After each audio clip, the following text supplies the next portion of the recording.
At the end of the Second World War, the Cold War had begun. The world lay divided between two great superpowers, the United States and the Soviet Union. It would not be a conventional war, with the two sides never directly fighting. Instead, it would be an ideological battle between communism and capitalism, the East versus the West, and the resulting struggle for ideological influence and power. This struggle would be seen throughout the world, with small regional conflicts being turned into proxy wars, where the two sides would back opposing groups to advance their own agendas. Both sides would stockpile nuclear weapons, with questions over how to use, control, and eliminate them becoming central to the conflict. Propaganda, espionage, and psychological warfare would become the norm, with a rivalry for technological superiority culminating in the space race. From Stalin to Reagan, from the CIA to the KGB, from the Berlin Wall to Hiroshima and Chernobyl, this is the story of the Cold War.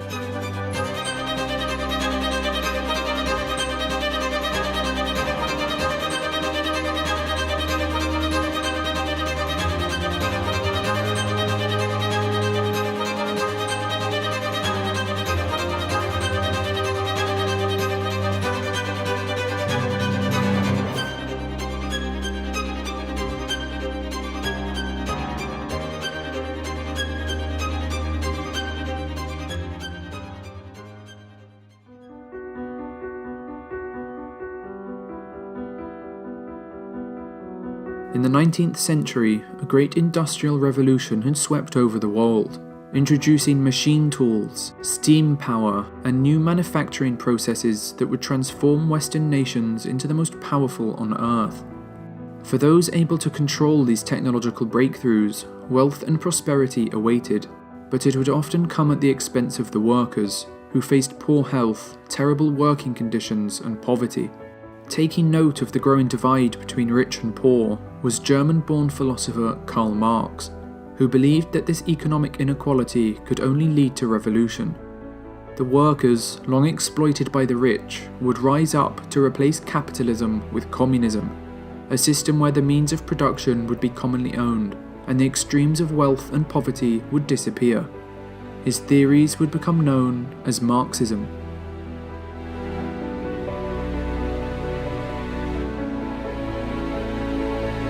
Communism would eventually appear in Russia, where decades of discontent and horrendous failures in the First World War would lead to the Bolshevik Revolution of 1917. Led by Vladimir Lenin, the Bolsheviks would establish a one-party state, or dictatorship of the proletariat. With Lenin at its head, this dictatorship would safeguard the revolution with any means possible, including propaganda, military action, and terror. The economy was nationalised, political opponents were outlawed, and the Communist Party soon had absolute control over the country. In 1922, the Union of Soviet Socialist Republics was created from the remnants of the Russian Empire, and would be commonly known as the USSR or Soviet Union. Communism would find an ideological opponent in the West, where capitalism was still the dominant system. But capitalism was failing. Markets were hindered by price fixing and protectionism, great empires were denying their subjects political freedom, and the worst conflict the world had ever experienced, the Great War, had just been fought amongst the world's leading capitalist powers. American President Woodrow Wilson would see these flaws and attempt to fix them, encouraging political self-determination, economic liberalization, and creating a collective security organization, the League of Nations, that could deter aggressors and prevent the outbreak of another war. But Wilson's grand vision would soon fall to ruin, with his own nation, the United States, refusing to join the League. Colonial empires continued undeterred, the world economy fell into turmoil during the Great Depression, and the League of Nations failed to stop the aggression of fascist regimes in Italy, Germany, and Japan, with the Second World War breaking out in 1939. In contrast, the Soviet Union appeared to have been much more successful in its goals. Lenin's successor, Joseph Stalin, had secured his rule by purging political rivals, and had successfully transformed the nation from a backwards agricultural society into a modern industrial superpower. The human cost of this was great. were the massive expansion of the Gulag labour camps, the use of slave labour, the murder of dissidents, and a largely man-made famine that would kill over 10 million people. But little of this was known to the outside world. What was seen was a state that had maintained full employment throughout the Great Depression, industrialised quickly enough to push back against a Nazi invasion and end the Second World War with control over almost half of Europe. Communist support was growing throughout the Western world, and to many, a future built on democracy and capitalism was anything but certain.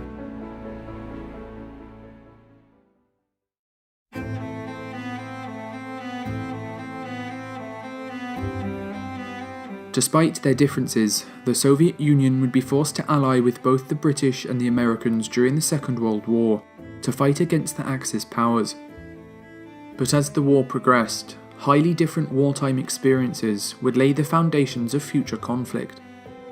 The USSR would fight a largely defensive war, with a brutal Nazi invasion wiping out entire villages.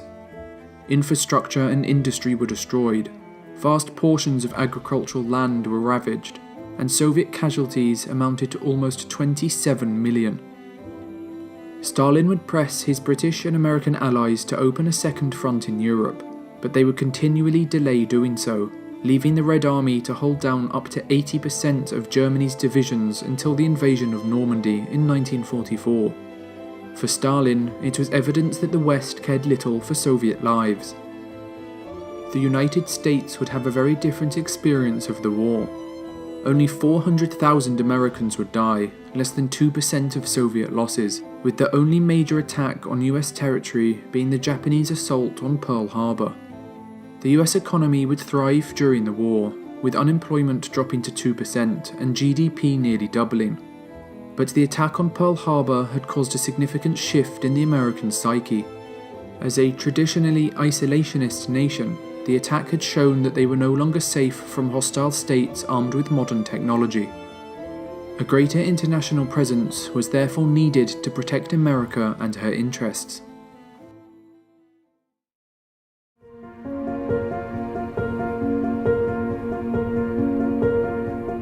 As the war drew to a close, both powers would seek to increase their own security against future attacks.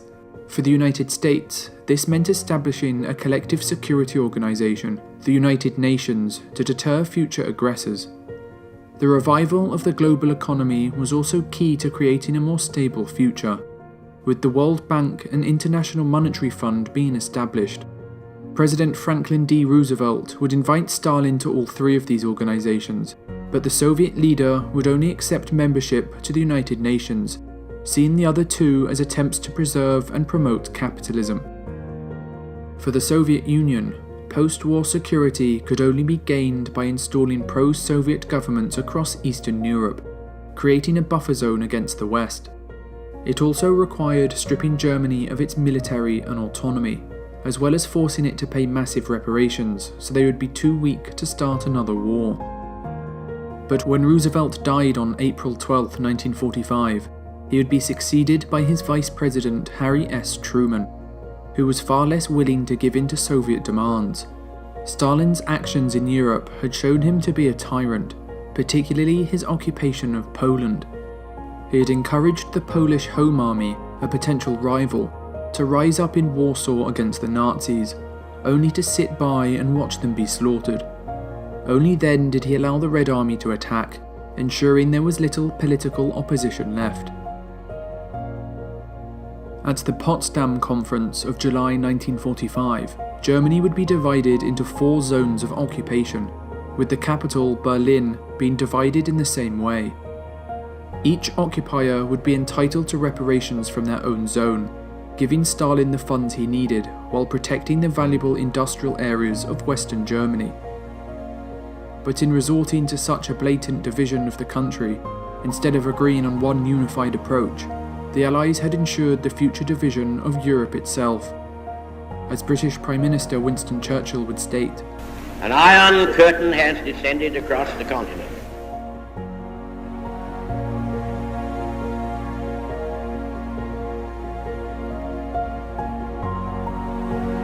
During the Potsdam Conference, Truman had received word that American scientists working on the Manhattan Project had been able to carry out the first successful test of a nuclear bomb. Truman revealed the news to Stalin, attempting to intimidate him into giving further concessions. But the Soviet dictator was undeterred. Unknown to Truman, Stalin had known about the Manhattan Project since the early 1940s, thanks to an extensive spy network within the United States. Still, the bomb presented Truman with a unique opportunity. He could now bring the war with Japan to a quick end, denying Stalin the opportunity to expand his influence in the East. The decision was made to bomb the Japanese cities of Hiroshima and Nagasaki, with the Japanese surrendering shortly afterwards. While Stalin made some gains in East Asia, he was denied any role in the occupation of Japan. Unlike Germany, this meant Japan's future would be exclusively shaped by the United States. For now, it appeared that the growth of communism had been stopped in Asia.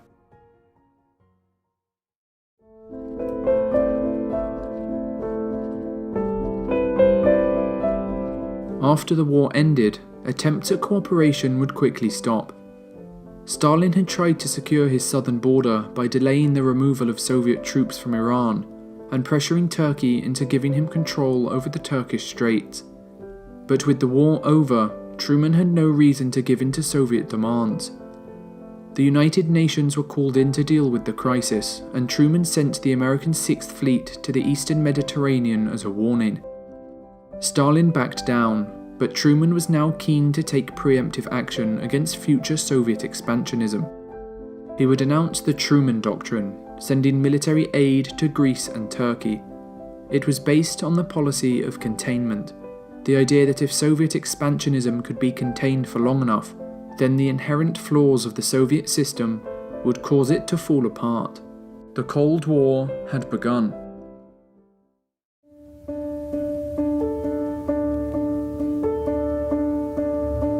Since the end of the Second World War, communist ideology had gained millions of supporters in the Western world. In Britain, communists had won 2 seats in the 1945 general election, and the Italian Communist Party reached 2.3 million members in 1947. Even the American Communist Party saw success, boasting 32,000 members in 1950. Communism was seen as posing a very credible threat to the Western world, with it seeming possible that Stalin could win control through popular support alone. Paranoia began to spread in the United States, especially after several high-profile Soviet spies were uncovered in the West. Wisconsin Senator Joseph McCarthy would begin an anti-communist crusade in the 1950s, claiming that there were spies and traitors within the US government itself. In the trials that followed, hundreds were investigated and interrogated on weak evidence, with the accused often losing their jobs and blacklisted from future employment. Along with McCarthy, many would use anti-communist crusades to launch their political careers, including future President Richard Nixon. McCarthyism soon became a nationwide phenomenon, with American institutions, including Hollywood, blacklisting suspected communists. It was here that another future president, Ronald Reagan, would take a leading role, providing names of potential communists as an FBI informant.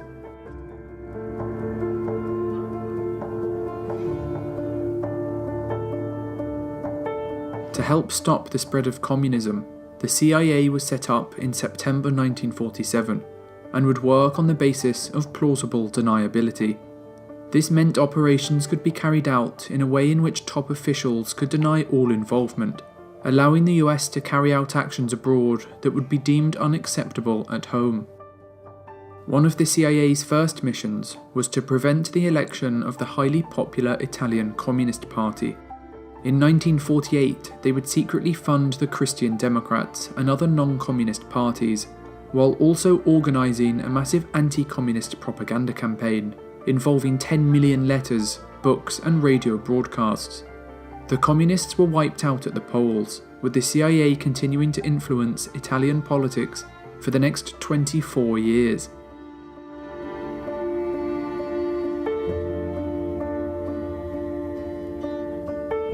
To address the growth of communism in Europe, The Marshall Plan was introduced in 1948, sending financial aid to help post-war reconstruction.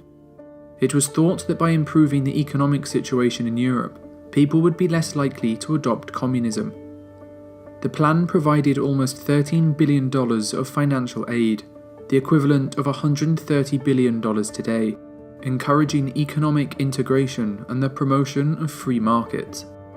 Stalin, fearful that the aid would loosen his control over Eastern Europe, forbid his satellite states from taking part.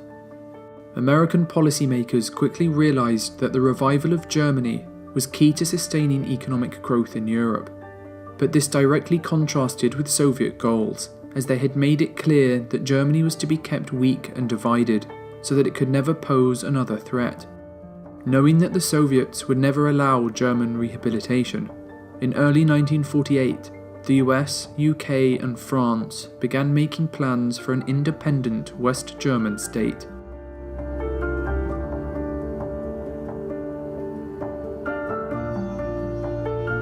With the West rallying against communism, Stalin would make attempts to secure control in Eastern Europe, an area soon to be known as the Eastern Bloc.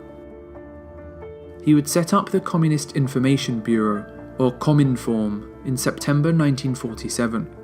This organisation would give him greater control over the satellite states, as well as the ability to enforce compliance and uniformity within the international communist movement.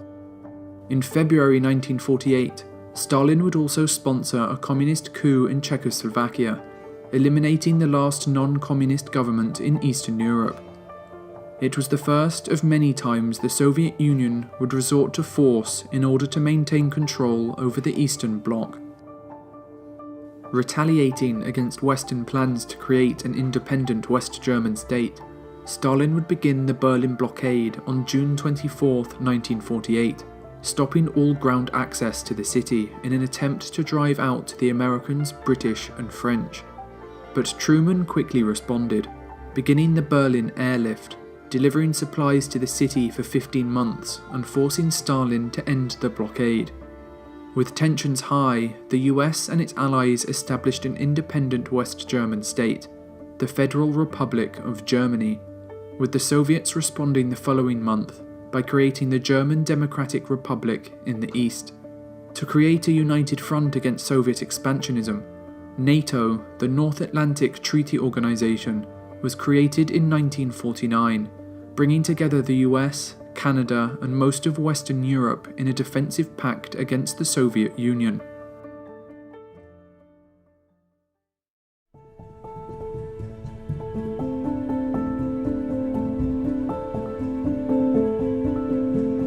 The Second World War had fundamentally changed the power dynamics in Asia.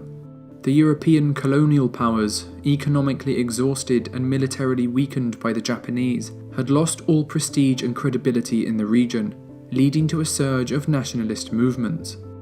Japan itself underwent drastic changes during its 7 years of American occupation. Under the supervision of General Douglas MacArthur, a new Japanese constitution was made that formally renounced war, forbid the maintenance of an armed forces, and laid the foundations of parliamentary democracy. The economy was put under a program of rapid recovery in the hopes that it would reduce the appeal of communism. Education was improved, women were granted equal rights, and labour laws were enacted, all stimulating economic growth in the region. But the situation would change drastically when Chinese Communist revolutionary Mao Zedong took power in 1949, establishing the People's Republic of China. Mao would soon sign a defensive pact with Stalin, the Sino-Soviet Treaty. The communist victory had come as a complete surprise to both superpowers, and would quickly bring the Cold War to Southeast Asia, with various post-colonial independence movements soon to feel the consequences. Initially, Truman had worked to support these movements. In line with American ideals of self-determination, Truman had granted independence to the United States' own colonial possession, the Philippines, in 1946. Truman would encourage his European allies to do the same, with Britain granting independence to India, Pakistan, Burma and Ceylon, modern-day Sri Lanka, in the late 1940s.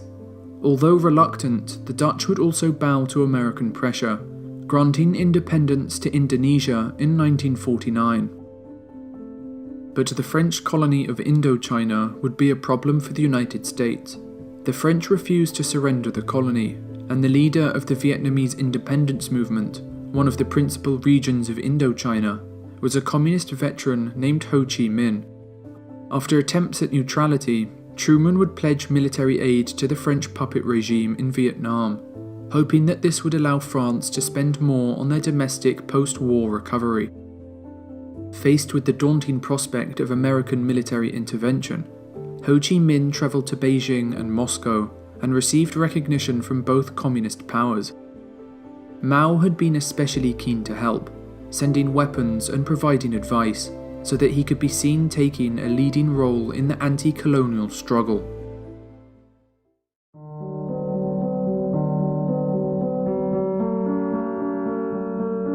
As a former Japanese colony, Korea had been divided along the 38th parallel since the end of the Second World War, with the Soviets occupying the north and the Americans occupying the south.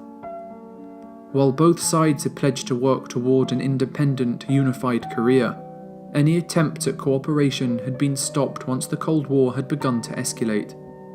Both sides had oppressive dictators in power, Kim Il-sung to the north and Syngman Rhee to the south, both of whom were desperate for Korean reunification. But Korea was simply too strategically unimportant for either side to devote significant attention or resources, with the US withdrawing their forces in the late 1940s to reinforce their position in Japan and the Philippines. But things would suddenly change in January 1950, when Stalin, encouraged by the victory of the Chinese Communists, gave his approval for Kim Il-sung to invade the South. The attack was taken as a major challenge to US authority. It completely disregarded the 38th parallel, a boundary established by the United Nations, and it was correctly suspected that the Soviets were behind the attack. And while the term domino theory would not be popularized for another few years, American politicians were already worried that Asia would experience a string of communist revolutions if they failed to halt the spread of communism in Korea. After initial defeats for the South Koreans, a United Nations task force, led by American General Douglas MacArthur, managed to push the North Koreans all the way back to the Chinese border. But this would draw a response from Mao, who sent 300,000 Chinese troops to assist the North, driving MacArthur's forces back and leading to a stalemate that would last for the rest of the war. The conflict would drag on for 3 years, with the armistice of July 1953 leaving it so that there was no clear victory for either side. The border between the two Koreas had hardly shifted at all, with the loss of life totaling over 2 million. But importantly, the Korean War would prove that communism could be contained, the thinking behind future conflicts, especially Vietnam. It also established an important precedent that no matter how bad proxy conflicts became, the use of nuclear weapons would never be justified. Despite pressure from the army, Truman refused to consider their use, and when it became apparent that General MacArthur had different ideas, Truman fired him. This precedent would become especially important as the size and number of nuclear weapons began to grow.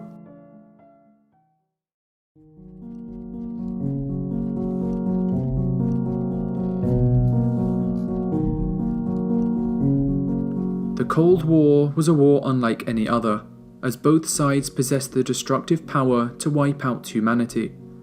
The United States began the Cold War with a nuclear monopoly, and Harry Truman remains to this day the only man to have ever ordered a nuclear attack. Despite this, Truman was keen to regulate the use of nuclear weapons, and in 1946 he would propose that all such weapons, along with their means of production, should be turned over to the United Nations.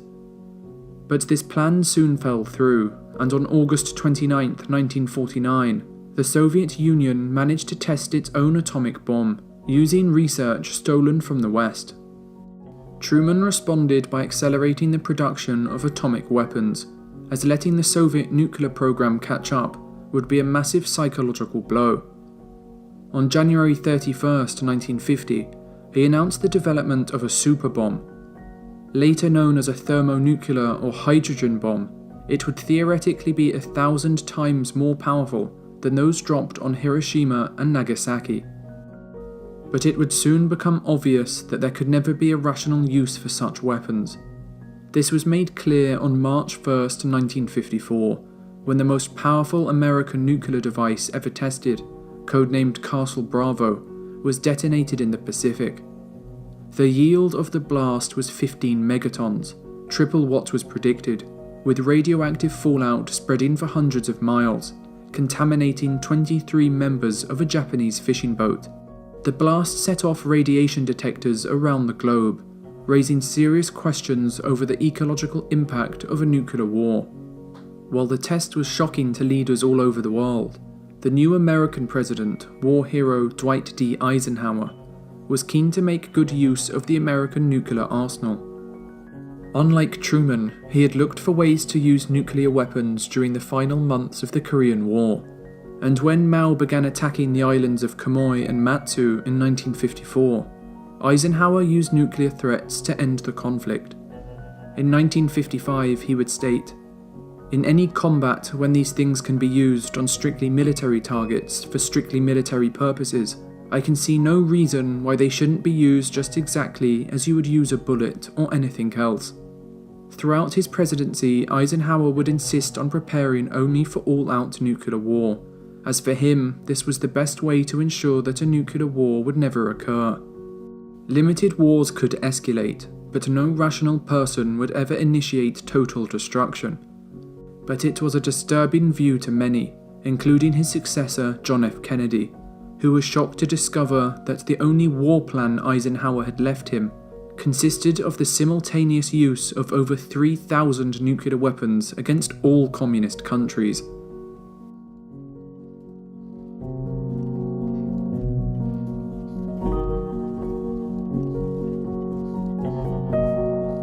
Eisenhower would find his match in Nikita Khrushchev, the new Soviet leader who had gained power after Stalin's death in 1953.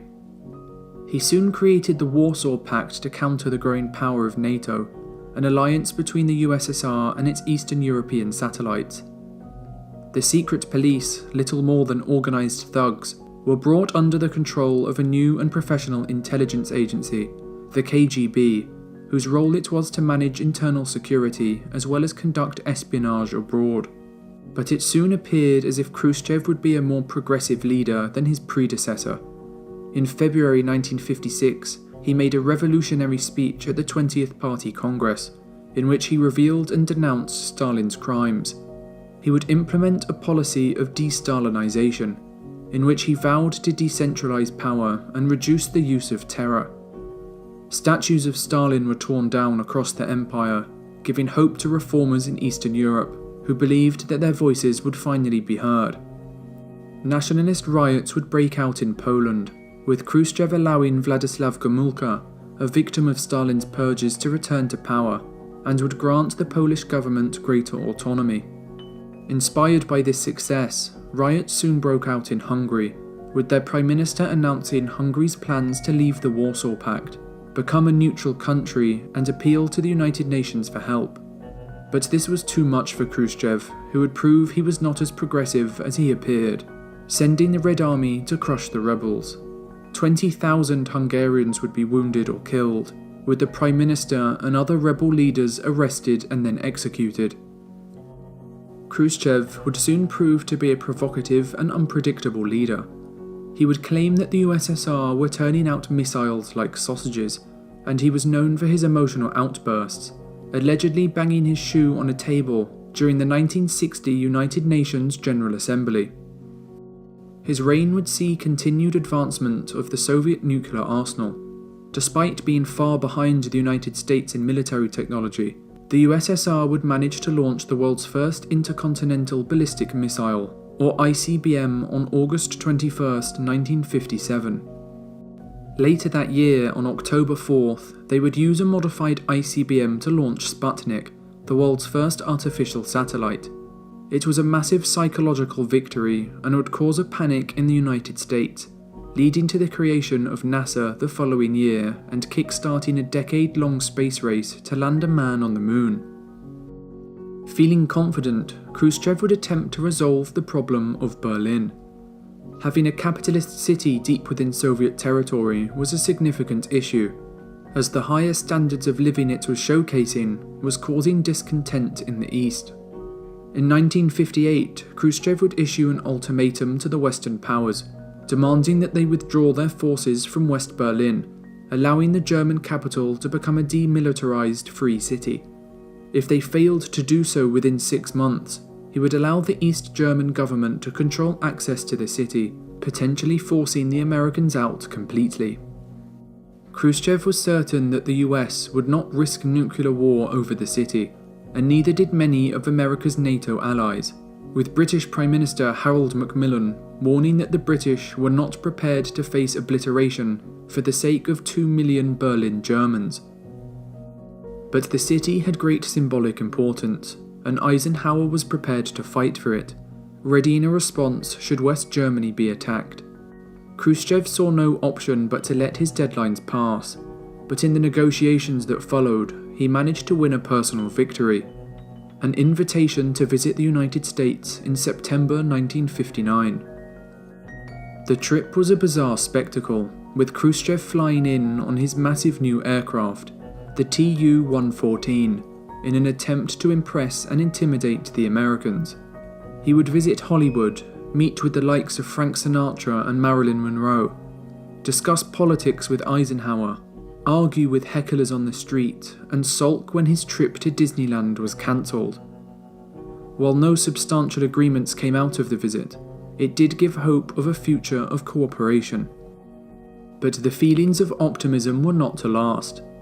On May 1st, 1960, Russian air defences shot down an American U-2 spy plane flying over Soviet territory. The US tried to cover up the incident, claiming that the plane had been on a NASA weather research mission. But the lie would be embarrassingly exposed when Khrushchev revealed that he had captured the pilot alive, along with surveillance equipment and photographs of Soviet military bases. Eisenhower was forced to admit his involvement, leading Khrushchev to dramatically withdraw from a Paris summit later that year, where the two leaders had been scheduled to discuss Berlin. When Eisenhower left office the following year, Soviet-American relations had reached an all-time low.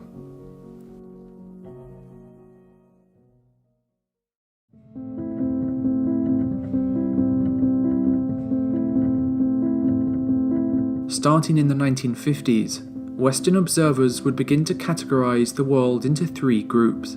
The United States and its allies would comprise the First World, with the Soviet Union, China and their allies making up the Second World. The Third World would refer to non-aligned countries, although it quickly became a catch-all term for any country that was poor, undeveloped or a former colony. With the Cold War reaching a stalemate in Europe, both powers would look to the Third World to expand their influence and power, often with disastrous results for those caught in the crossfire. For America, it was important to keep these developing nations friendly for their resources, especially in the Middle East, where oil was needed to fuel economic and military needs. To deny America these resources, Khrushchev began campaigns of diplomacy and trade to gain support in the developing world.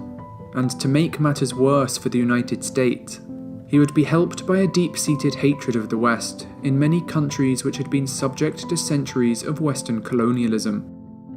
The CIA would play a significant role in aligning these countries with American interests.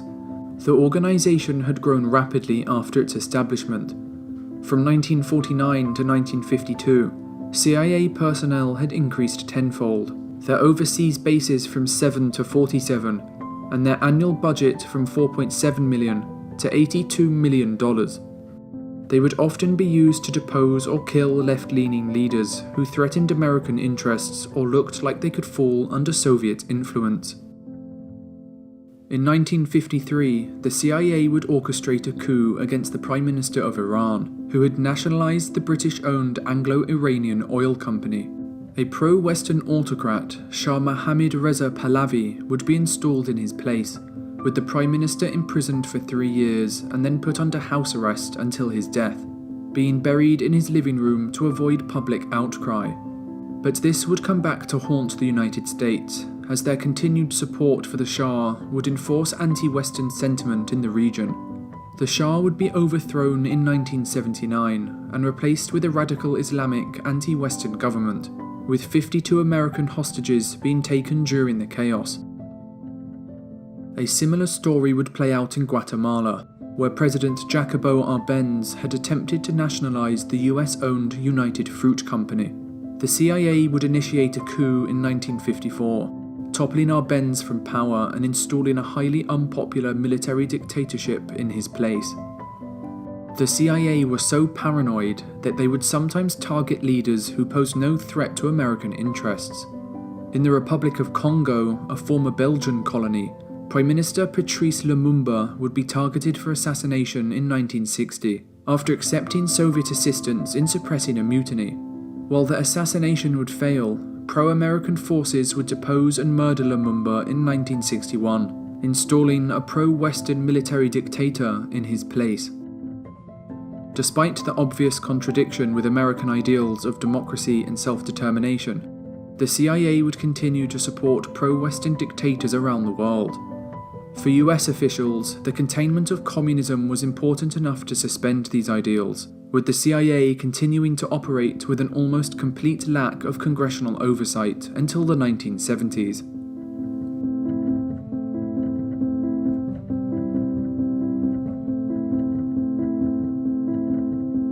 But despite the overwhelming power of the two Cold War giants, some Third World leaders found ways to profit by playing the First and Second Worlds against each other.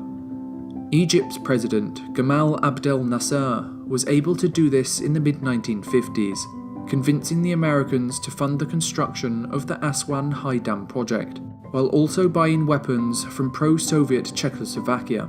But the Czechoslovakian arms deal would trigger American anxieties, as did Nasser's recognition of the People's Republic of China, with the US deciding to cease funding the dam entirely. But Nasser was quickly able to secure funding from the Soviet Union, with him retaliating against the West by nationalizing the Suez Canal, an internationally owned waterway that allowed travel from the Mediterranean to the Indian Ocean.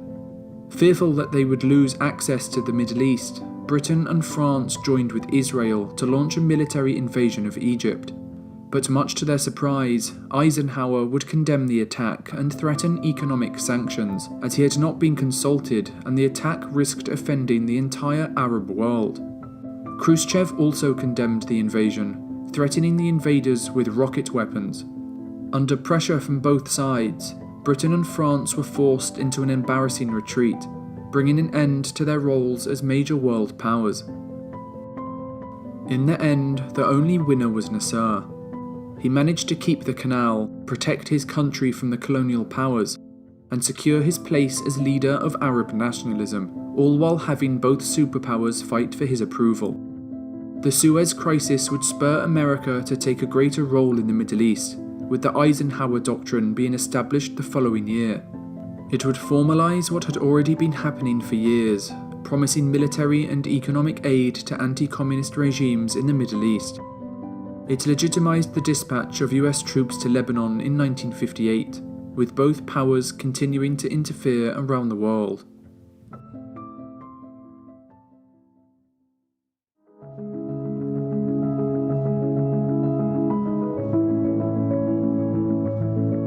In 1961, a new president, John F. Kennedy, would come to power. Wanting to take advantage of Kennedy's inexperience, Khrushchev would meet him in Vienna that same year in yet another attempt to gain control of Berlin. He reissued his 1958 ultimatum, giving the president 6 months to vacate the city. But just like his predecessor, Kennedy was unwilling to let American credibility be challenged. He refused the demands, asking Congress to increase the defense budget by $3.2 billion and for a further $207 million to create fallout shelters in preparation for a nuclear attack. But the meeting with Khrushchev would be tough for the new president, with him later recalling that it was the worst thing in my life. He savaged me. But Khrushchev's bravado was masking his own insecurities. There had been a staggering number of defections from East Germany since 1949, around 2.7 million, most of which had escaped through West Berlin. Securing the city was therefore vital to the survival of the German Democratic Republic, with defections, usually of the highly trained and educated, growing by the day. With the Americans unwilling to budge, Khrushchev saw no option but to authorize the construction of the Berlin Wall on August 12, 1961, creating a physical barrier between East and West Berlin. Starting as a barbed wire fence, it soon turned into a massive concrete block wall, 12 feet high and nearly 100 miles long, complete with armed guards and minefields. It was an embarrassment for communists everywhere. As Kennedy would state in 1963, "Freedom has many difficulties, and democracy is not perfect. But we have never had to put a wall up to keep our people in, to prevent them from leaving us."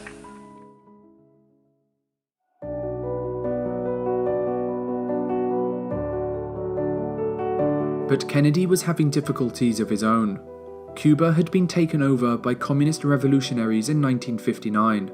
Led by Fidel Castro, the revolutionaries began to free Cuba of its economic and political reliance on the US, nationalizing American-owned banks, oil refineries, as well as coffee and sugar plantations. But they would eventually turn to the Soviet Union for help. Khrushchev was quick to offer his assistance, much to the distress of the then President Eisenhower, who placed a trade embargo on Cuba, set up CIA plots to kill Castro, and began training a group of Cuban exiles to use as an invasion force. These CIA-trained exiles would be used by Kennedy in the Bay of Pigs invasion, which aimed at toppling Castro from power. But it would turn out to be a disaster, with the invaders surrendering after just 3 days. It was an embarrassment for Kennedy, and convinced Khrushchev that he needed to protect Castro, with him sending nuclear missiles to the island in 1962. Khrushchev thought the Americans would have little ground to oppose him, as they had sent Jupiter missiles to Italy and Turkey in the late 1950s, all of which were aimed at the Soviet Union. They would learn, Khrushchev stated, just what it feels like to have enemy missiles pointing at you. We'd been doing nothing more than giving them a little taste of their own medicine. But to Kennedy, the move was a dangerous and unacceptable provocation. It at least doubled the number of Soviet missiles able to hit the United States, and were estimated to be able to cause 80 million US casualties. When American reconnaissance aircraft spotted the missiles in October 1962, Kennedy was quick to respond, setting up a Special Security Council, XCOM, to deal with the crisis. There were calls for an immediate invasion of Cuba, but Kennedy was reluctant to do so. It was later discovered that Khrushchev had covertly stationed 42,000 Soviet troops on the island, equipped with short-range nuclear weapons to use in the event of a US invasion. If Kennedy had invaded, a full-scale nuclear war would have almost certainly followed. The president instead authorized a naval blockade of Cuba to prevent any further Soviet shipments from arriving. 2 days later, on October 24th, Soviet ships approaching the blockade would turn back, the first sign that Kennedy's plan had paid off. But the crisis would continue. As the missile sites neared completion, 140,000 US invasion troops were stationed in Florida, and for the first time in history, the US alert system was raised to DEFCON 2, preparation for nuclear war. US bombers were put on continuous high alert, and almost 150 intercontinental ballistic missiles were prepped to fire. 23 nuclear-armed B-52 bombers were deployed, from where they could strike the Soviet Union directly. With the threat of utter destruction hanging over the USSR, Kennedy began to gain the upper hand in negotiations.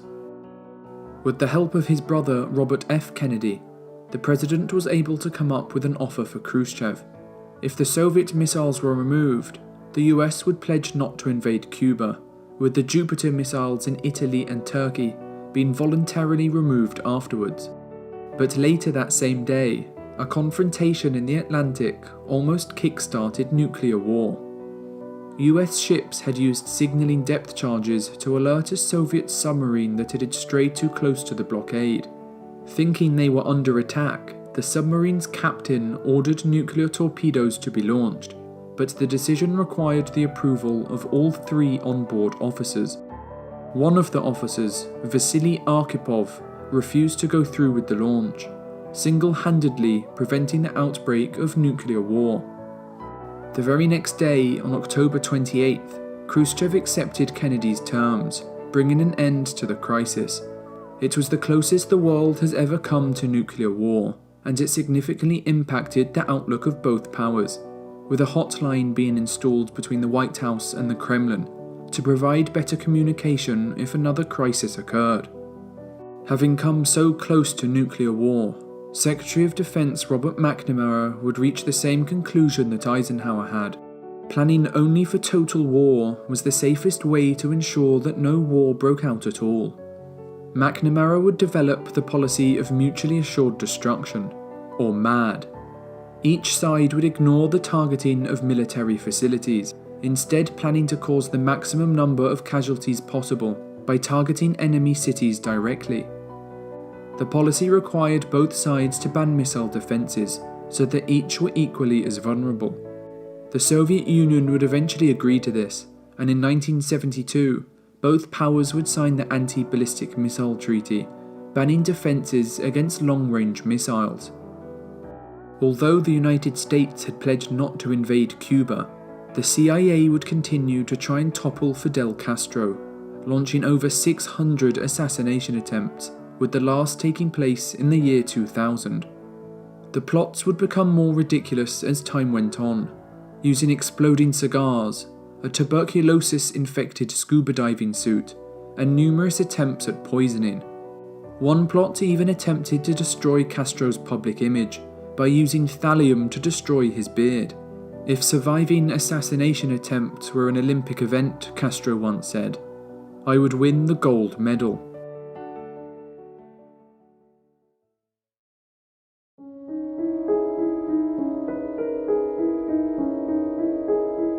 The next major crisis would occur in Vietnam, where the US had been supporting the South in their struggle against the Communist North for almost a decade. The country had been divided along the 17th parallel after the French had surrendered in 1954, with the US sending increasing amounts of aid to the southern regime of President Diem. But Diem would quickly become an embarrassment for the United States. He was an incompetent and oppressive dictator, with a North Vietnamese-backed insurgency soon emerging. The CIA would arrange the removal of Diem in 1963, an operation that ended with his assassination. Kennedy himself would be assassinated 3 weeks later, leaving his vice president, Lyndon B. Johnson, to deal with the rapidly declining situation in Vietnam. Domino theory was now an accepted fact for American politicians, with Johnson choosing to rapidly increase US military involvement. But still, the Americans failed to crush the insurgency. As the war began to drag on, its critics grew in number, both in the US and abroad. The Tet Offensive of 1968 was a particularly low point, during which over 100 South Vietnamese towns and cities were attacked, as well as the US Embassy in Saigon, showing that the North Vietnamese were much stronger than the American public had been led to believe. The Vietnam War was the first television war, in which on-site coverage from the front lines was brought into the American living room. The public had been told up to the Tet Offensive the war was nearly over. The North Vietnamese were so ground down that victory was in sight. So when the offensive was launched, it contradicted what the American people had been told, and it broke their trust in the government. The term credibility gap soon developed, the difference between what was actually going on and what the government told the public. In 1968, protests would break out across the Western world. The largest would be seen in America, where a politicized youth demonstrated against a war they thought unjust and unwinnable. The scale of discontent proved too much for Johnson. who decided not to seek re-election. But the political situation would continue to decline.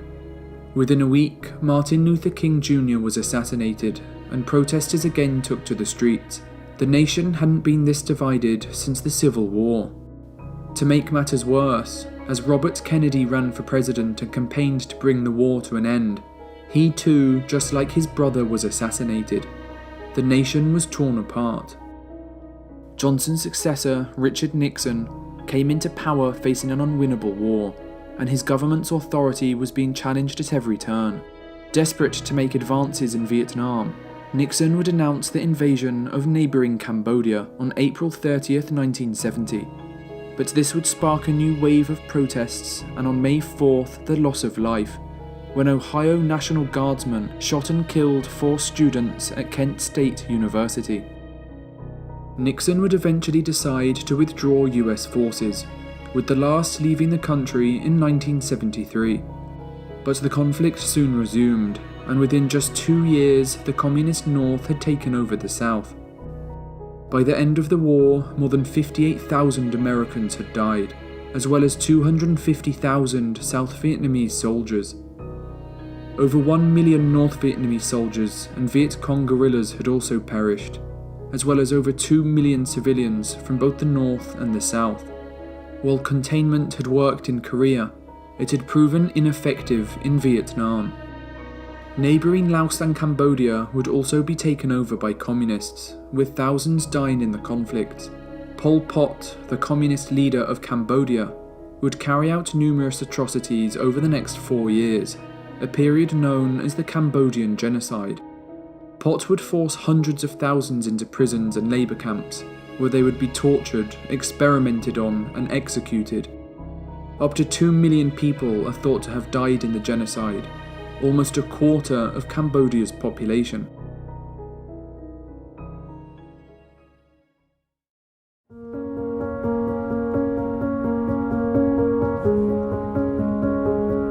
Khrushchev's policy of de-Stalinization had severely strained relations with China. Mao had been appalled by Khrushchev's speech, branding it as dangerous revisionism. The Chinese dictator was modelling his own rule after Stalin's, carrying out industrialization and collectivization drives, purging political opponents, and creating a cult of personality centered around himself. Mao would continue on his Stalin-inspired path, launching the 100 Flowers campaign in 1957 to purge intellectuals. "Let 100 flowers bloom," he said. "Let 100 schools of thought contend." But in reality, anyone who dared to speak their mind was arrested. Mao's attempts to rush the process of industrialization and collectivization would produce disastrous results.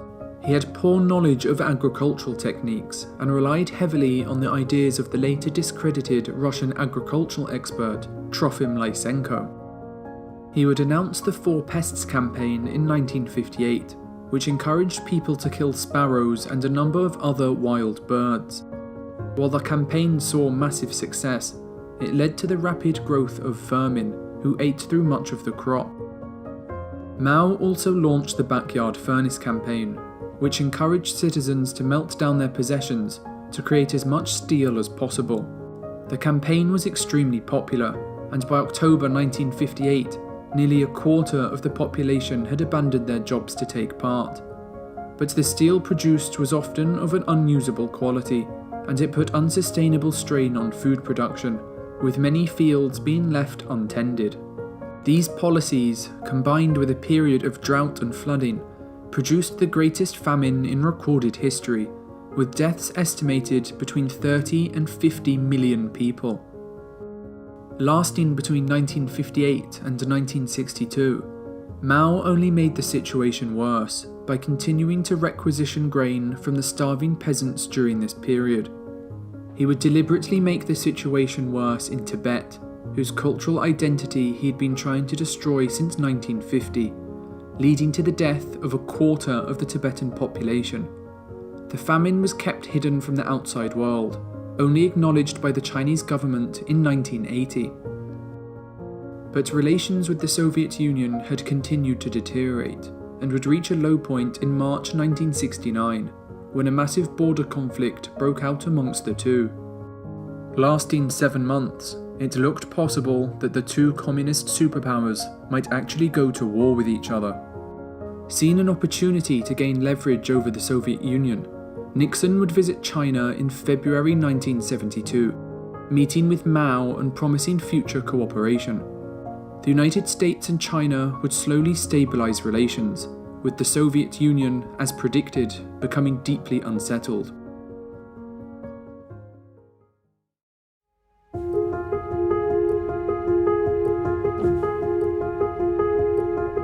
By 1964, the Soviet Union had been going through several internal difficulties.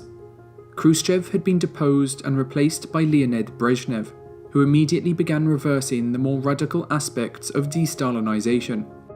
Power was re-centralized, and Khrushchev's limits on tenure of office were dropped. The bureaucracy grew substantially, as did corruption and nepotism. Party members were kept in their posts indefinitely, with many dying of old age while in office. Brezhnev's 18-year-old rule became known as the era of stagnation, with the economy suffering under a complete lack of innovation. In Eastern Europe, the Soviet command economies were failing to fulfill some of the basic needs of its citizens. Living standards were deteriorating, with many losing faith in the communist system.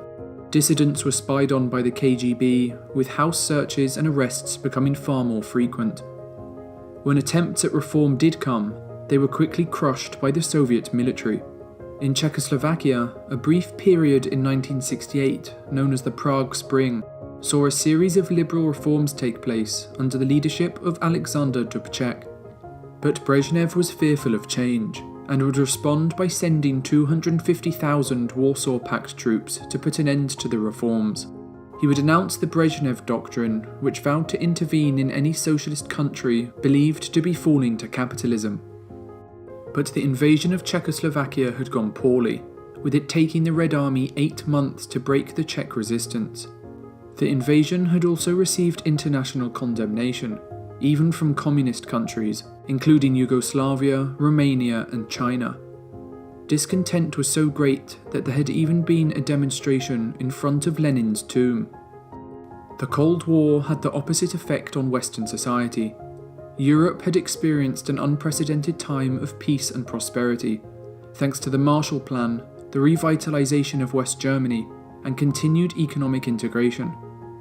The European coal and steel community had been formed in 1951, bringing together France, Italy, Belgium, the Netherlands, Luxembourg, and West Germany in an economic alliance. These 6 countries would lead Europe's economic boom, which saw higher wages, better education, improved healthcare, and low levels of unemployment, with the alliance becoming the foundation of the European Union. The difference in living standards between the East and the West became increasingly obvious, and unlike the start of the Cold War, support for Western Europe's communist parties was almost non-existent. Many began questioning whether communism was still a threat that needed containing, and began considering the morality of proxy conflicts, leading to the anti-war protests of 1968. Facing these protests, a severely overstretched defense budget, and the seemingly unwinnable Vietnam War, President Nixon would look for a more stable Soviet-American relationship. In 1969, he would begin talks with Brezhnev about a Strategic Arms Limitation Treaty, or SALT. Brezhnev was receptive to the idea, as he believed that the easing of Cold War tensions could allow him to focus on the numerous issues in the Eastern Bloc. The SALT I treaty would be signed in May 1972, freezing the existing number of intercontinental and submarine-launched ballistic missiles on both sides. A basic agreement would also be reached, outlining superpower relations going forward. Both promised to show restraint, and agreed to do their utmost to avoid military confrontations and to prevent the outbreak of nuclear war.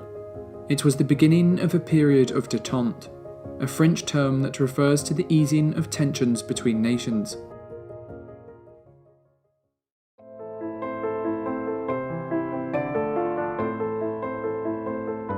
The intense competition of the Cold War would lead to some of the 20th century's most important technological breakthroughs.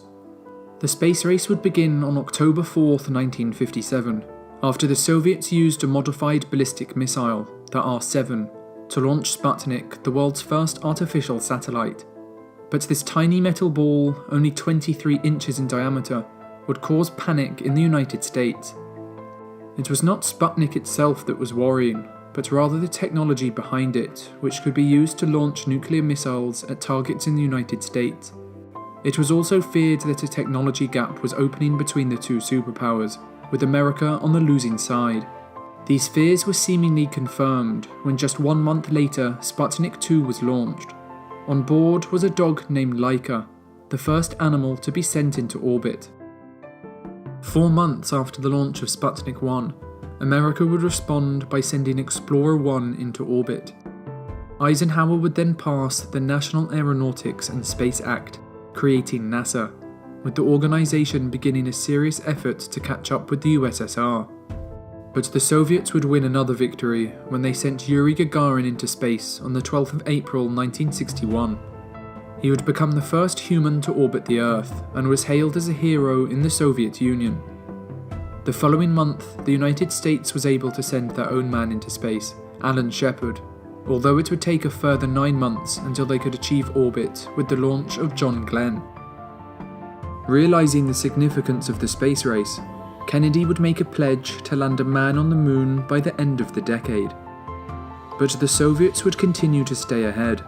On June 16, 1963, Valentina Tereshkova would become the first woman in space, and 2 years later, Alexei Leonov would complete the first ever spacewalk. But the tide would soon turn, with NASA investing heavily in the Apollo program. In 1968, the crew of Apollo 8 would become the first humans to make a lunar orbit, and on July 20th, 1969, Neil Armstrong would become the first man to step foot on the moon. With the American flag planted on the moon, the space race would quickly die down. The Soviets would cancel their own plans for a lunar landing, and instead focus on creating the first ever space station, Salyut 1. But with Soviet-American relations at an all-time high, the two sides would decide to cooperate on the Apollo-Soyuz test project, which saw an American and Soviet spacecraft dock together. The crew would shake hands and exchange gifts, the ultimate symbol of détente and a definitive end to the space race.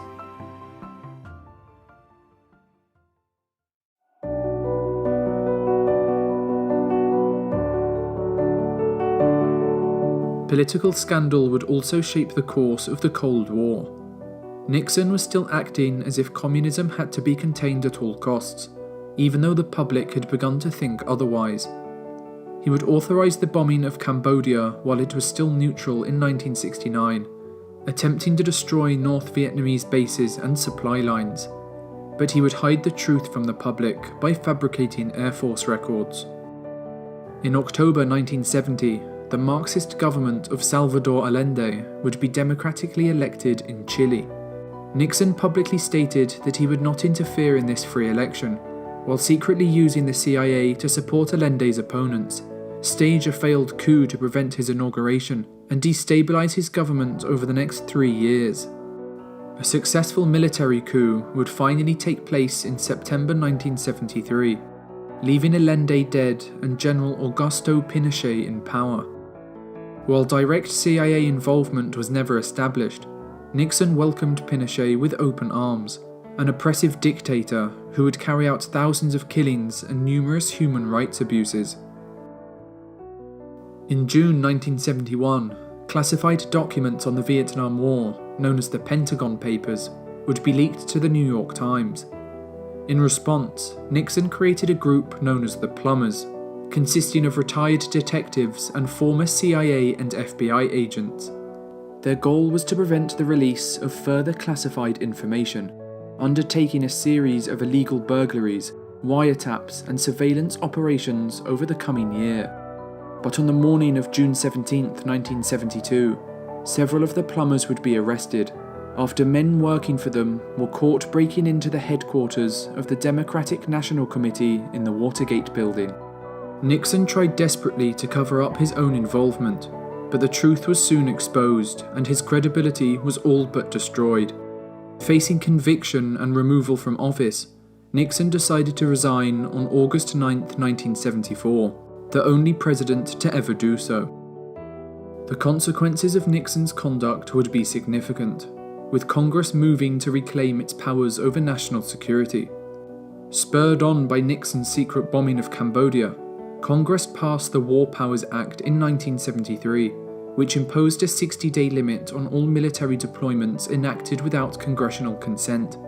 Nixon's successor, Gerald Ford, would suffer the consequences, being unable to act when North Vietnam invaded and conquered South Vietnam in 1975. The CIA were also brought under intense scrutiny. 3 commissions were set up to investigate the CIA's abuses, with many of their secrets being exposed. Of these secrets, their repeated attempts to remove Chile's democratically elected government sparked the most outrage. Combined with the recent failure in Vietnam, it would have significant repercussions in Angola. A former Portuguese colony, Angola had been granted independence and was in the midst of a 3-way power struggle in 1975, with the United States, the Soviet Union, and China being approached for help. But with the recent failure in Vietnam, there was no chance of Congress approving American military intervention. The CIA wanted to secretly fund the 2 anti-communist parties, but once this was discovered, it was met with significant resistance, with Congress eventually voting to ban the secret use of funds in Angola. It was a significant shift in American Cold War policy. Unlike earlier decades, the public were taking a critical view on measures to contain communism, with US officials beginning to be held accountable.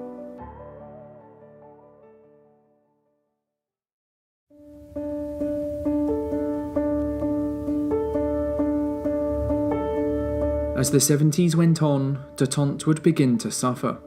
In 1973, a war broke out in the Middle East after Egypt and Syria launched a surprise attack on Israel in an attempt to win back land that they had previously lost. The conflict soon attracted the Cold War powers, with the US supporting Israel and the Soviets supporting the Arab states. Brezhnev would call for the deployment of a joint Soviet-American peacekeeping force, threatening to act independently if they refused. But Nixon, who was in the middle of the Watergate scandal, did not take the threat well, stating that independent Soviet action would have incalculable consequences and placing US nuclear forces on worldwide alert. While the conflict was resolved within a month, both sides began questioning the future of détente. But the Soviet Union was still suffering from internal discontent, with Brezhnev keen for détente to continue. On August 1, 1975, he would sign the Helsinki Accords with the United States and 33 other nations. He gained Western acknowledgement of his existing European boundaries, but would have to agree to respect human rights. But the Accords would turn out to be a political disaster. Brezhnev thought that he could continue to ignore human rights, but reformers within the Soviet camp would not let him forget his commitment. In the summer of 1976, the Moscow-Helsinki Group was established for this purpose, with several similar organizations appearing throughout Eastern Europe. The Helsinki Accords had provided the platform by which Soviet citizens could oppose the communist regime. President Ford would also be criticized, as by signing the Accords, it was thought that he was ignoring Soviet injustices in Eastern Europe. The term détente would become so unpopular that Ford would ban his administration from using the word during his 1976 presidential campaign. But it was too late, with the Democratic candidate Jimmy Carter assuming the presidency in 1977. Carter would initially attempt to revive détente, but a series of contradictory actions would confuse and alienate the Soviet leadership. He called for cooperation while also meeting with Soviet dissidents and suggesting that further limits should be placed on nuclear weapons. But by this point, Brezhnev had developed serious health problems, with the Soviet military gaining power. They would begin to jeopardize the arms control process, and in 1977 would begin deploying SS-20 missiles against targets in Western Europe. This would draw a response from NATO, who began counter-deploying Pershing II and cruise missiles in 1979. Despite these setbacks, a second Soviet-American arms treaty, SALT II, was signed that year. But the treaty's critics were widespread, especially in America, where it was argued that the treaty did nothing to reduce the nuclear danger, and that the Soviets would continue to act as they pleased. But it was to be a series of events in the Middle East that finally brought an end to détente. In February 1979, Islamic revolutionaries took power in Iran, deposing longtime US ally Shah Mohammad Reza Pahlavi. The situation would escalate when militants stormed the US embassy in Tehran that November, taking 52 Americans hostage. The crisis would last for 444 days, during which negotiations failed, as did Operation Eagle Claw, a military rescue mission. While the hostages were eventually released in January 1981, the situation had hurt America's international prestige and destroyed any chances of Jimmy Carter's re-election. Meanwhile, in neighbouring Afghanistan, a Marxist coup had taken place, with the USSR immediately sending aid. But in March, a violent rebellion would break out in Herat, near the Iranian border, leaving thousands dead, including 50 Soviet advisors and their families. The pro-Soviet Prime Minister of Afghanistan was also arrested and executed, with the country descending into near civil war. Fearing that Washington would take advantage, the Soviets decided to launch a full-scale invasion. It was the nail in the coffin for détente, with Carter calling Brezhnev on the Moscow-Washington hotline to tell him that the invasion, quote, could mark a fundamental and long-lasting turning point in our relations. He would back up his words with action. In January 1980, he would withdraw the SALT II treaty from consideration in the Senate, embargo grain and technology shipments to the USSR, announce a boycott of the Moscow Olympics, and ask for a drastic increase in defense spending.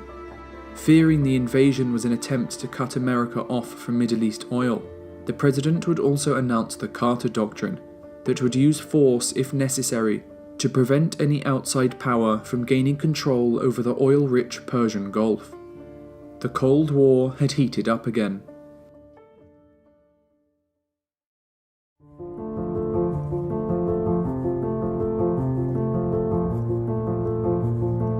In November 1980, former actor Ronald Reagan would win in a landslide victory over Jimmy Carter. Reagan was a fierce opponent of détente, which he saw as prolonging the Cold War indefinitely. To break the stalemate, Reagan sought to reassert American strategic dominance over the Soviet Union. To do so, Reagan needed to convince the American public that the USSR was no longer in position to keep fighting, beginning a campaign of public speeches to discredit the Soviet Union's status as a superpower in the modern world. Let us be aware that while they preach the supremacy of the state, declare its omnipotence over individual man, and predict its eventual domination of all peoples on the earth, they are the focus of evil in the modern world. But despite his provocative speeches, Reagan's view on nuclear weapons was clear. He wanted to see a world in which they did not exist, and where nations were free from the threat of total annihilation. The only way he saw to achieve this was to force the Soviets into a new arms race they would lose, pressuring them to accept an arms reduction agreement. As Reagan stated, their choice is to break their backs to keep up, or to agree to reductions. This policy would be called peace through strength. He would begin by increasing Carter's defense spending even further, with the Pentagon's budget almost doubling between 1980 and 1985. 100 new intercontinental range missiles were made, new aircraft carriers were deployed, as well as new Trident nuclear submarines equipped with improved missiles. Reagan also managed to convince Saudi Arabia to triple their production of oil, causing its price to plummet on the international market. As oil made up a significant amount of Soviet exports, they would experience a massive drop in revenue, destabilizing their already fragile economy. But the cornerstone of Reagan's strategy would be the Strategic Defense Initiative, or SDI. Nicknamed Star Wars by the media, the project aimed at creating a radical new missile defense system, using lasers and space-based missile systems that could defend against a nuclear attack. While Reagan was aware that the US was possibly decades away from developing such technology, he knew that the Soviets were lagging far behind in computer technology, and a convincing bluff could force them to the negotiating table. The bluff worked, but would produce some unexpected results, as the Soviet leadership went into a panic. Fearing that the US were preparing for a first strike, the new Soviet leader, Yuri Andropov, would begin a 2-year intelligence alert, with Soviet agents across the globe looking for evidence of US attack preparations. The USSR was on such high alert that when a South Korean civilian airliner accidentally flew into Soviet airspace on September 1st, 1983, it would be shot down. All 269 passengers were killed, including 62 Americans. The situation was made worse by a complete lack of remorse on the Soviet side, with Andropov first denying the incident and then claiming that the plane had been on an American spy mission. Negotiations were brought to a temporary halt, with Reagan denouncing the event as an act of barbarism. An even more dangerous crisis would begin that November, when NATO carried out one of its regularly scheduled military exercises in Western Europe, codenamed Able Archer 83. But this time, the exercise would involve several heads of government, and radio silence to simulate realism. Still in a state of high alert, these developments led Andropov to believe that the US were using the exercise as a front for a nuclear attack. Soviet nuclear forces were prepared, and air units were placed on high alert in Eastern Europe. While the Soviets soon realized their mistake and backed down, it was one of the most dangerous situations since the Cuban Missile Crisis. But Reagan's aggressive anti-Soviet policies would also bring him into conflict with his NATO allies. Détente was still alive and well in much of Europe. The two sides of the continent had benefited greatly through mutual contact, with almost 500,000 West German jobs tied to trade with the East in the early 1980s. In response to heightened tensions and the deployment of missiles by both sides, large peace movements would be organised in Europe. In the US, the Nuclear Freeze movement was born, calling for a freeze to the nuclear arsenals of both superpowers. The movement was incredibly popular, with 1 million supporters gathering in Central Park on June 12, 1982, in one of the largest political demonstrations in US history. Reagan would call 1984 a year of opportunities for peace, stating that he would be willing to resume negotiations with Moscow. After his re-election that November, the Soviet leadership would agree to negotiate. But as the talks began in 1985, an incredibly significant change of Soviet leadership would take place.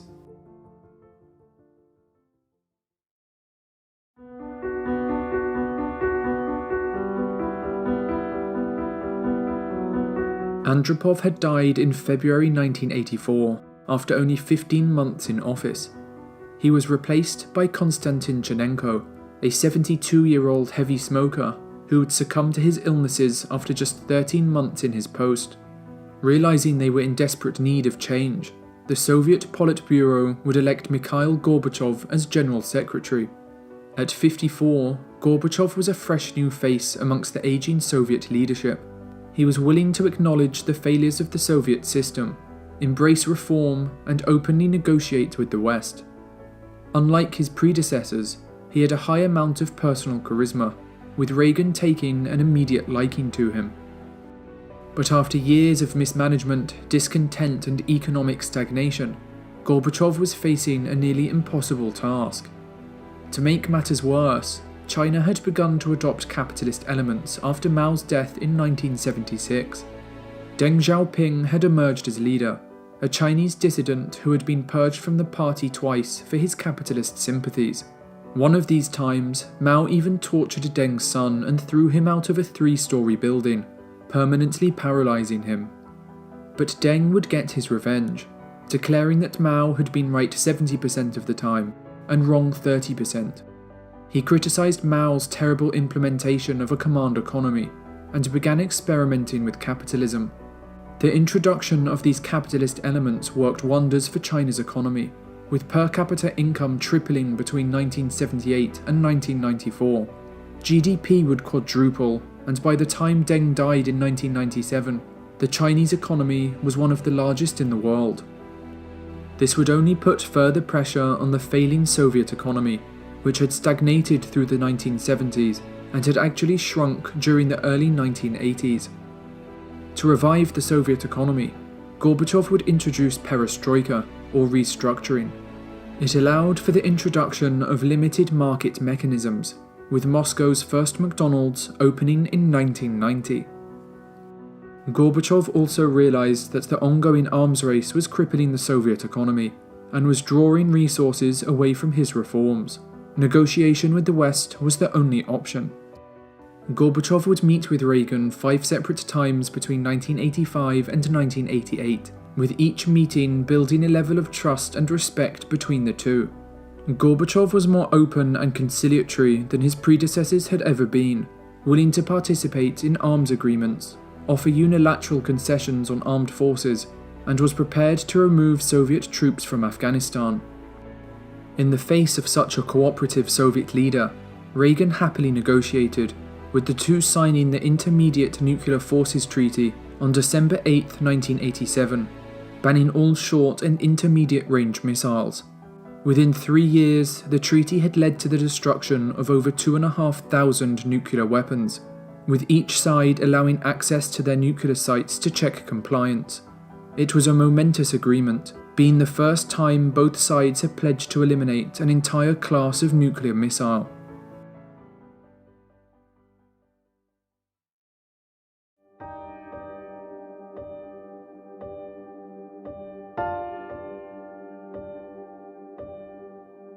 It would soon become apparent that perestroika was not working, with the economy continuing to stagnate.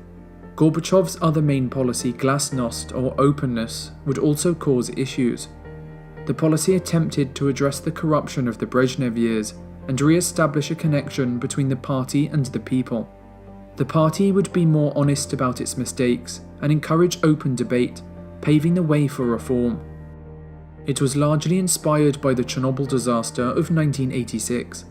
That April, an explosion at the Chernobyl nuclear power plant had released a large amount of radioactive fallout, which began to drift over the USSR and Western Europe. The Soviet government would attempt to cover up the incident, delaying the evacuation of those living in toxic areas. This would lead to more cases of leukemia and birth deformities. Gorbachev would later state that the disaster revealed the sickness of our system, the concealing or hushing up of accidents and other bad news, irresponsibility and carelessness, slipshod work, wholesale drunkenness. Chernobyl made me and my colleagues rethink a great many things. But glasnost would not work as intended. Open debate soon turned into widespread criticism of the party and Gorbachev himself, with uprisings soon breaking out across Eastern Europe.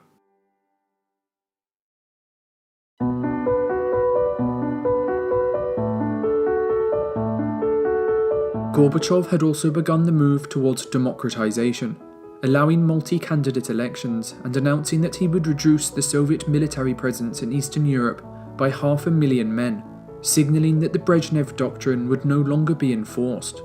Realizing they would not be crushed by the Soviet military, reformers would emerge across Eastern Europe, and in 1989 a string of democratic revolutions would break out, seeing nearly every communist government ousted from power. While most would happen peacefully, some would be met with violence. Romania's leader, Nicolae Ceausescu, ordered the army to fire on demonstrators, with hundreds being killed in the chaos. Ceausescu would soon be hunted down and executed on Christmas Day, bringing a violent end to communism in Romania. On November 9th, the most symbolic monument of the Cold War, the Berlin Wall, would come down, and Germany itself would be reunited the following year. Gorbachev would gain admiration abroad, receiving the Nobel Peace Prize in 1990, but he would be met with a much colder reception at home. Despite his best efforts, the Soviet economy had remained stagnant, and his actions had led to the dissolution of all Soviet power abroad. In March 1990, he had also abolished Article 6, ending the Communist Party's monopoly on power, allowing opposition to become formalized. Soon, the individual states that formed the USSR were ready to make their own bid for independence. Even Russia, the home of the revolution, was hit by a wave of nationalism, with Boris Yeltsin being elected president. Yeltsin began a mission to dissolve the Soviet Union, quickly becoming Gorbachev's chief rival. But Gorbachev would also have to face opposition from within the Communist Party itself. Believing his reforms were tearing the Union apart, high-ranking officials in the government, army, and KGB would stage a coup in August 1991. Gorbachev was placed under house arrest, and tanks were sent to the streets of Moscow. But the coup would be widely denounced, even by Boris Yeltsin, whose opposition would help bring it to an end in just 3 days. While Gorbachev would return to power, it was now clear that the USSR could not be saved. On December 25, 1991, 74 years after the Bolshevik Revolution, Gorbachev would resign and officially terminate the existence of the Soviet Union. That evening, at 7:32 p.m, the Soviet flag would be lowered from the Kremlin for the last time. The USSR would dissolve into 15 independent states, bringing a definitive end to the Cold War, a conflict that had dominated international relations for over 40 years.